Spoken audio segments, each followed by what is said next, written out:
Kristen Lewis, and I'm here to talk about the eligibility for special education.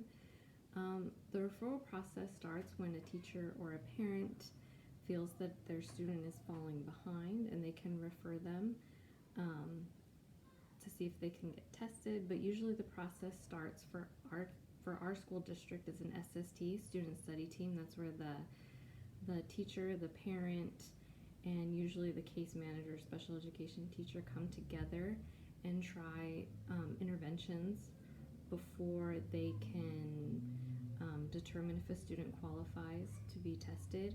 They usually start with reading interventions, tutoring, after school math interventions, and if a student does qualify to get tested, they have 60 days to get tested and an IEP meeting to be held to determine if the student does qualify for an IEP.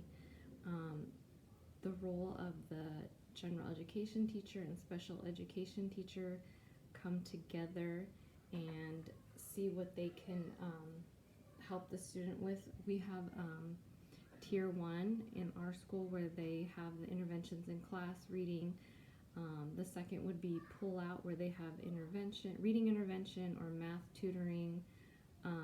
And then the third tier would be where they do get pull out services, maybe 60 minutes or longer a day, where they are with an inclusion specialist to help them.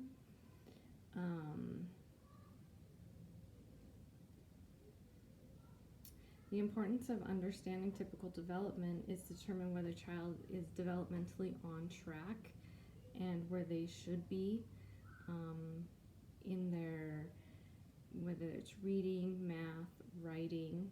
A formal assessment would be for an SST meeting.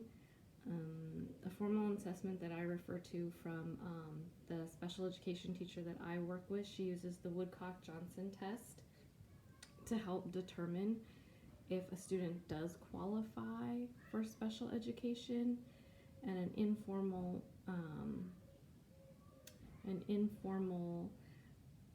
assessment would be in classroom, where they're observed. It's usually the teacher or a school psychologist who will come and observe them in the class to see how well they are doing. My references for this were the special education teacher that I work with, Miss Donna Murphy, and another one was a 4th grade general education teacher, Miss Bell. They have students that are on IEPs and who are currently in the SST process. They have students that get pulled out, and first and foremost, a student cannot be tested unless a parent signs the form saying that they may be tested, and if the student does qualify, then they hold an IEP meeting. Thank you.